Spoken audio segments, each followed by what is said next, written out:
প্রিয় শিক্ষার্থী, আসসালামু আলাইকুম। আশা করি তোমরা ভালো আছো। আমি আজকে উচ্চ মাধ্যমিক রসায়নের দ্রবণের ঘনমাত্রা নিয়ে একটু আলোচনা করব। আমরা এর আগে দ্রবণের ঘনমাত্রা, মোলালিটি, নর্মালিটি, তুল্য ভর, তারপর আমরা এগুলো সম্পর্কে জেনেছি। শতকরা পরিমাণ, ppm, ppb, এগুলো দ্রবণের ঘনমাত্রা। এখন আজকে আমরা একটু দেখব যে প্রমাণ দ্রবণ কাকে বলি আমরা। প্রমাণ দ্রবণ কাকে বলি?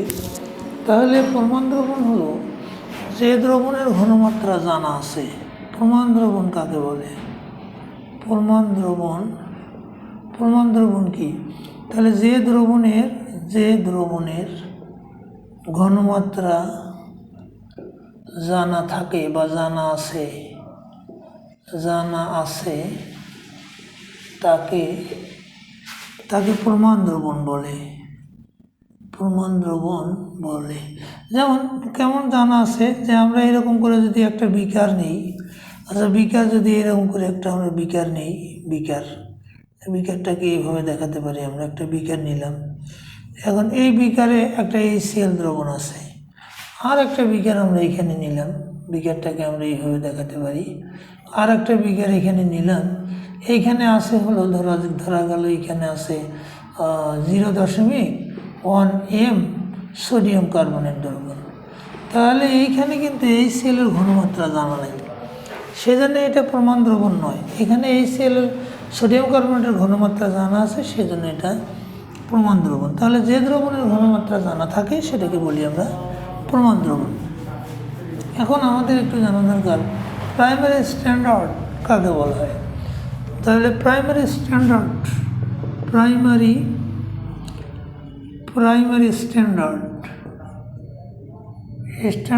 কাকে বলে? তাহলে যে পদার্থকে প্রকৃতিতে বিশুদ্ধ অবস্থায়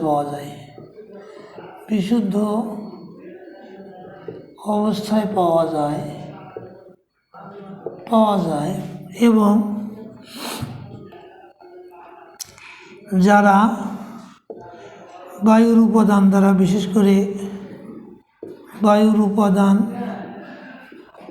বিশেষ করে জলীয় বাষ্প, কার্বন ডাই অক্সাইড দ্বারা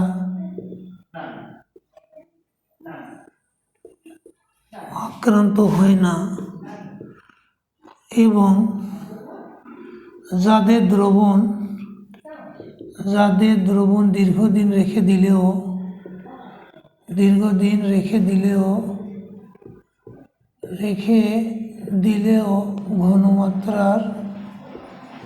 ঘনমাত্রার কোনোরূপ পরিবর্তন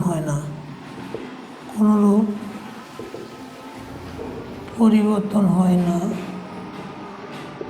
তাকে প্রাইমারি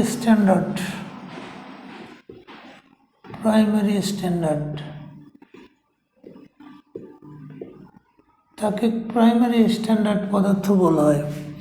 যেমন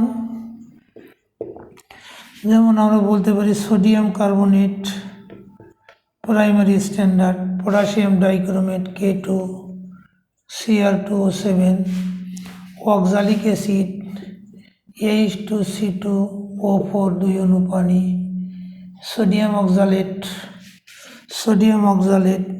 Na2C2O4 2 অণু পানি H2O ইত্যাদি। এগুলো হলো প্রাইমারি স্ট্যান্ডার্ড।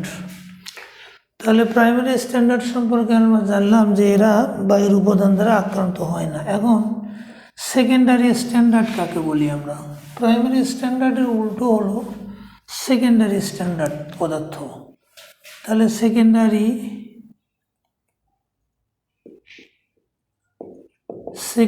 স্ট্যান্ডার্ড কাকে বলে? তাহলে যে সকল পদার্থ প্রকৃতিতে বিশুদ্ধ অবস্থায় পাওয়া যায় না, উল্টো কথা, বিশুদ্ধ অবস্থায় পাওয়া যায় না এবং যারা বায়ুর উপাদান বিশেষ করে জলীয় বাষ্প কার্বন ডাই অক্সাইড দ্বারা আক্রান্ত হয় এবং যাদের দ্রবণ দীর্ঘদিন রেখে দিলে ঘনমাত্রার পরিবর্তন হয় তাদের সেকেন্ডারি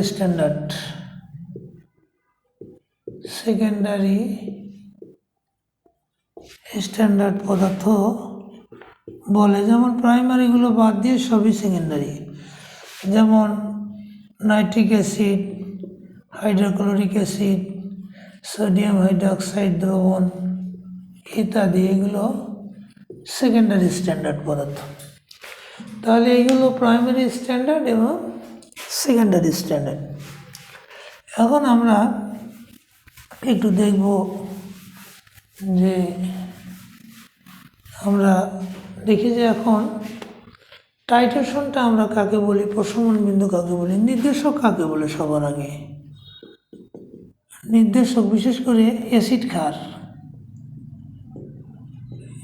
ক্ষার নির্দেশক কি?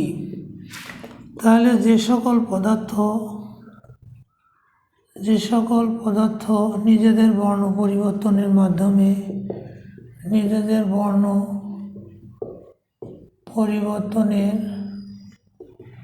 মাধ্যমে কোনো দ্রবণ অ্যাসিড না ক্ষার তা নির্দেশ করে তাদের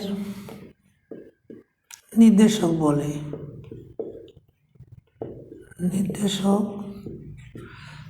যেমন litmus, methyl orange, methyl red, ফেনফথ্যালিন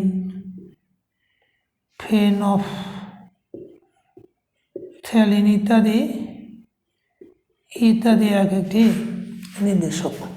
বিশেষ করে এরা অ্যাসিড ক্ষার নির্দেশক। এরপর আমরা দেখি যে প্রশমন বিন্দু কি। প্রশমন বিন্দু কি?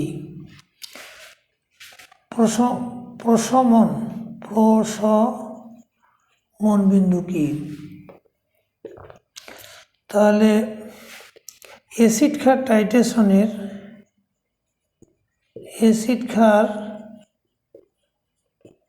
টাইট্রেশনের যে বিন্দুতে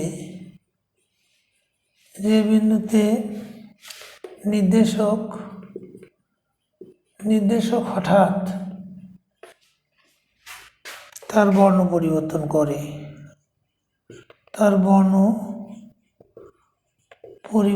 করে তাকে প্রশমন বিন্দু বলে। প্রশমন বিন্দুতে দ্রবণের pH 7 হয়। প্রশমন বিন্দুতে দ্রবণের pH 7 হয়ে থাকে। তাহলে আমাদের এখন জানা দরকার যে টাইট্রেশন কাকে বলি। আমরা টাইট্রেশন কাকে বলবো, যে এর আগে আমরা দেখলাম যে প্রমাণ দ্রবণ কি। প্রমাণ দ্রবণ হলো যে দ্রবণের ঘনমাত্রা জানা আছে, আর টাইট্রেশন হলো যে প্রমাণ দ্রবণের সাহায্যে বা জানা ঘনমাত্রার দ্রবণের সাহায্যে অজানা ঘনমাত্রার দ্রবণের ঘনমাত্রা নির্ণয়কে টাইট্রেশন বলে। টাইট্রেশন কাকে বলে? যে নির্দেশকের